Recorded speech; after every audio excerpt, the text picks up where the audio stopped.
जय हिंद दोस्तों, वंदे मातरम। झारखंड और महाराष्ट्र दोनों के चुनाव का जो है बिगुल फूक चुका है। सब उसका पूरा बायोडाटा आ गया है, जो कि मैं आपको एक एक विवरण बताऊंगा किस दिन क्या है, कौन कहां से क्या खड़ा हो रहा है। लेकिन आपको पहले मैं बता दूं, पूरे भारत देश में जब उत्तर प्रदेश और महाराष्ट्र का चुनाव होता है तो बहुत ही रोचक होता है।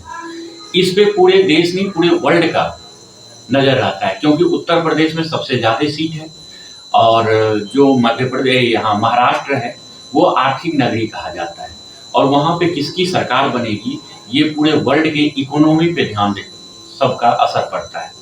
महाराष्ट्र में इसलिए वहाँ की जनता का भी नजर जो होता है कि मतलब एक सोच समझ के जनता वहाँ पे वोट डालती है। क्यों? वो सिर्फ महाराष्ट्र को नहीं देखता है, वो पूरे देश की इकोनॉमी को देख के वोट करता है। कभी कभी गलतियां हर किसी से हो जाता है। चलिए मैं आपको महाराष्ट्र चुनाव का पूरा अपडेट बताता हूं परत दर परत। टोटल जो है एक फेज में वोटिंग होगा, मतलब एक ही दिन वोटिंग होके सब कुछ खत्म हो जाएगा। इसके बाद कोई वोटिंग नहीं होगा। बाकी राज्यों में आपने देखा होगा कि 2-3 दिन तक वोटिंग चलता है। जैसे अगर 5 तारीख को हुआ तो फिर 8 तारीख को, फिर 12 तारीख को, फिर 11 तारीख को, ऐसे वोटिंग होता है। लेकिन महाराष्ट्र के अंदर जो है एक ही फेज में वोटिंग खत्म कर दिया जाएगा। जो डेट है, वोटिंग का डेट है 20 नवंबर 2024 का डेट निर्धारित किया गया है वोटिंग के लिए। उसके बाद 20 तारीख को वोटिंग होगा और बहुत ही जल्दी 3 दिन के अंतराल पे 23 नवंबर 2024 को ही इसका मतगणना होगा और उसी दिन रिजल्ट आ जाएगा। इसलिए इतना आप लोग बताइएगा कि इतना जल्दी क्यों किया जा रहा है? कहीं बीजेपी का कोई इसमें राजनीति तो नहीं है, या कोई गठबंधन का राजनीति तो नहीं है? ऐसा कुछ भी नहीं है, क्योंकि महाराष्ट्र विधानसभा का जो कार्यकाल है, पहले का पुराना कार्यकाल, शिंदे मुख्यमंत्री जो है, ये 26 तारीख को खत्म हो रहा है।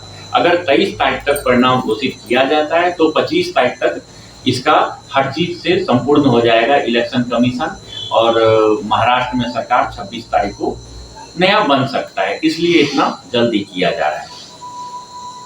अच्छा, इसमें नामांकन जो है 22 अक्टूबर से लेके 29 अक्टूबर तक कोई भी जो भी कैंडिडेट खड़ा होगा, जो भी एमएलए पद के लिए खड़ा होगा, विधायक के लिए, उसका जो डेट निर्धारित किया गया है 22 अक्टूबर से 29 अक्टूबर तक का डेट निर्धारित किया गया है। इसके बाद किसी का भी नामांकन मंजूर नहीं किया जाएगा।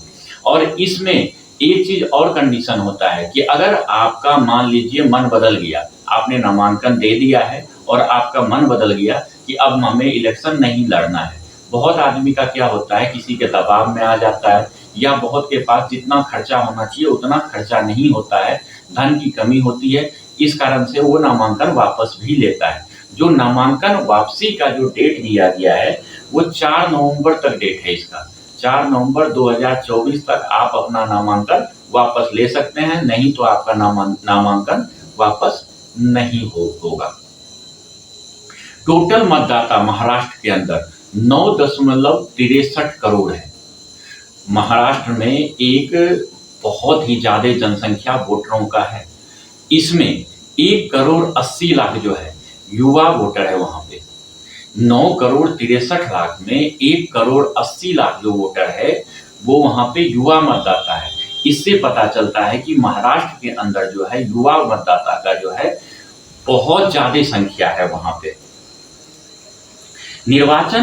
मुख्य निर्वाचन आयुक्त के अनुसार टोटल महाराष्ट्र में 36 जिला है। महाराष्ट्र के अंदर टोटल 36 जिला है और 288 विधानसभा क्षेत्र है।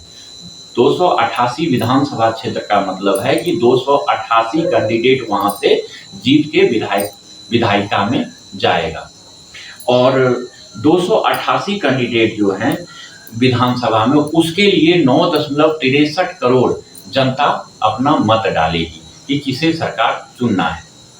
उसके बाद 26 राज्य में टोटल 1,18,600 पोलिंग बूथ बनाया जाएगा।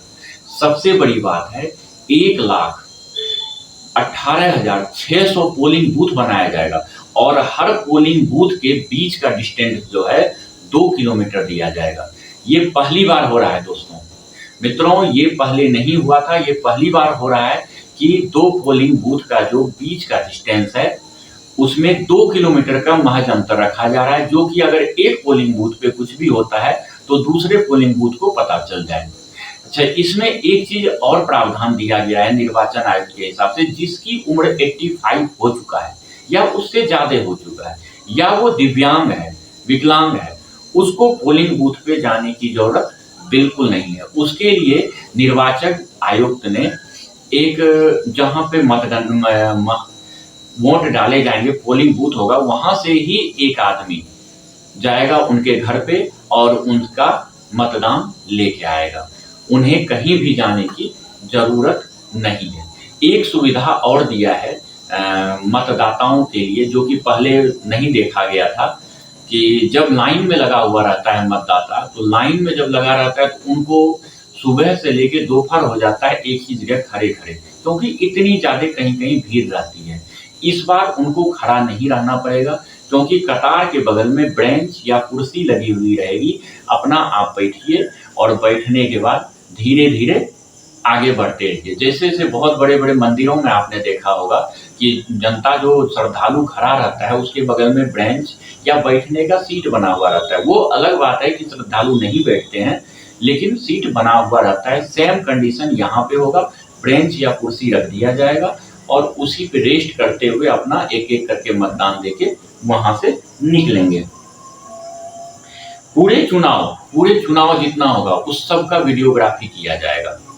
चुनाव का वीडियोग्राफी किया जाए, चाहे वो घर के अंदर जाके 85 ईयर से ज्यादा जो है उनका मतदान क्यों ना कराया जा रहा हो, उसका भी वीडियोग्राफी होगा। वीडियोग्राफी पहले भी होता था, लेकिन इस बार जो वीडियोग्राफी है वो अहम लेवल पे होगा, क्योंकि उसको एक सिक्योरिटी लेवल के हिसाब से देखा जाएगा और बाद में उसकी पूरे छानबीन होगा कि कहीं कुछ गलत तो नहीं हुआ, कहीं पोलिंग बूथ के अंदर गलत तो नहीं हुआ, किसी मतदाता को पुलिस के द्वारा या जो वहां पे क्लर्क रहते हैं उनके द्वारा या पोलिंग एजेंट के द्वारा धमकाया तो नहीं गया। ये पूरा चेक होगा। चेक होने के बाद मतगणना शुरू होगा। अभी देखिए, सबसे बड़ी बात क्या है वहां पे महाराष्ट्र के अंदर, जो पिछला सरकार हुआ था, पिछला सरकार में महाराष्ट्र में शिवसेना और बीजेपी मिल के लड़ी थी, लेकिन उसमें क्या हुआ, बीजेपी का मुख्यमंत्री बन गया और उसमें आपस में टकरार हो गया उद्धव गुट और फडणवीस गुट में। दोनों में टकरार होने के बाद दोनों का जो अलायंस था वो टूट गया। अलायंस टूटने के बाद अब सरकार किसकी बने, इसमें मतभेद आ गया और शिवसेना जो थी वो जाके इससे मिल गया, महाअघाड़ी मतलब कांग्रेस एनसीपी से मिल गया। कांग्रेस एनसीपी से मिलने के बाद जो फडणवीस बीजेपी का संख्या था वो कम हो गया और शिवसेना महाअघाड़ी का सरकार बन गया, जिसमें कि बाला साहब ठाकरे का बेटा उद्धव ठाकरे वहां की मुख्यमंत्री बन गया। लेकिन बाला साहब ठाकरे ने पहले बताया था कि हमारी मृत्यु हो जाएगी फिर भी हम कांग्रेस के साथ नहीं मिलेंगे। उनका जो कथन था और उसकी जो अस्तित्व थी बाला साहब को, उसको मिट्टी में मिलाने का काम उनका बेटा उद्धव ठाकरे ने किया। उद्धव ठाकरे जो था एक मूक दर्शक मुख्यमंत्री बना रहा और उनके पीठ पीछे बहुत सारे काले धंधे चलते रहे। बॉलीवुड जितने भी एनसीपी कांग्रेस के नेता थे उन्होंने खूब उगाही किया, जितने अफसर थे उन्होंने बहुत पैसा कमाया। लेकिन आप बोलिएगा कि उनका सरकार गिर गया। उनका एक बड़बोला नेता था संजय राउत। संजय राउत अपने आप को जो है राष्ट्रपति समझ रहा था वहां का, महाराष्ट्र का, और उनसे बिना पूछे कोई भी एमएलए चाहे उसी का शिवसेना का ही क्यों ना हो, वो नहीं जा सकता है उद्धव से मिलने के लिए। और शिवसेना के एमएलए का वो हाल हो गया कि ना वो जनता के बीच उसका कुछ भी रह गया और ना ही एनसीपी के एमएलए और कांग्रेस के एमएलए उसका कोई वैल्यू देता था। इससे सारे नाराज हो गए, क्योंकि उन्होंने हिंदुत्व के नाम पे वोट लिया था और उसका एमएलए जब गांव में जाता था तो वहां उसकी वैल्यू खत्म हो रही थी। इसलिए उन्होंने शिंदे के साथ मिलके बगावत किया, बीजेपी गुट में जाके शामिल हुआ और फिर से बीजेपी की सरकार हुई और शिंदे जी वहां के मुख्यमंत्री बने। और आज देखिए अच्छी महाराष्ट्र की छवि फिर से सुधरी और बढ़िया वहां पे अच्छा वहां का सरकार चल रहा है। लेकिन इतना ज्यादा धूमिल हो गया था, इतना ज्यादा महाराष्ट्र का नाम धूमिल हो गया था कि बहुत हद तक खराब हो गया था शिवसेना उद्धव ठाकरे के कारण। धन्यवाद।